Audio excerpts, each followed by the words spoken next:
Magandang umaga, Pilipinas. Narito ang maging ilagay at taya ng panahon ngayong Wednesday, 15 April 2026. Sa kasalukuyan, patuloy na umiiral itong ridge of high pressure dito sa ating bansa, particular na rito sa Northern Luzon.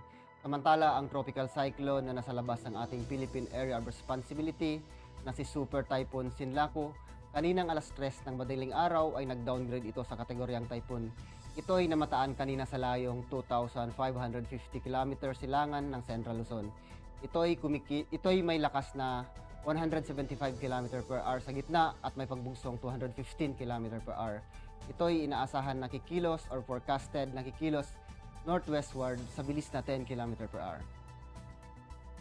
Dulot pa rin ng high pressure ang Metro Manila at nalabing bahagi ng Luzon, ganoon na rin ang Visayas at Mindanao. Inaasahan pa rin natin ang mainit na panahon or fair weather condition or bahagyang maulap na kalangitan na may posibilidad ng pulupulong pag-ulan, pagkulog at pagkidlat. Para sa flight level wind chart, dulot pa rin ng ridge of high pressure area ang malaking bahagi ng Luzon, Visayas at Mindanao. Inaasahan pa rin natin ang bahagyang malakas hanggang sa malakas na hangin na nagmumula Hilaga, Silangan.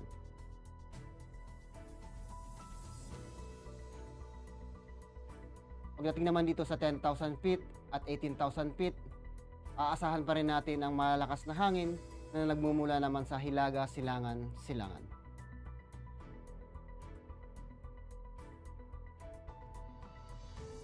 Ang impact nito sa flight operation dito sa Metro Manila at nalabing bahagi ng ating bansa, dulot ng ridge of high pressure, aasahan natin ang subsiding air mass resulting in stable condition or fair weather.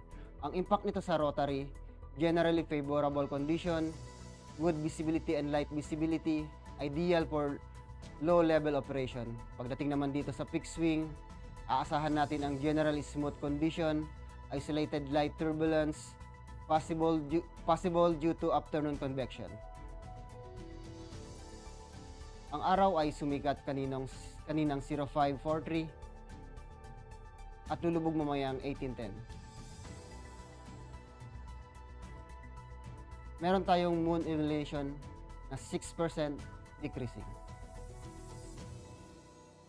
Para manatiling updated sa lagay at taya ng panahon, ugaliin i-follow aming social media account na Air Force Weather Center.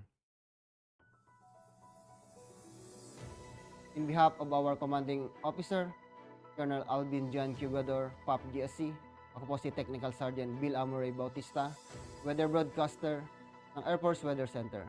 Muli, magandang umaga, Pilipinas.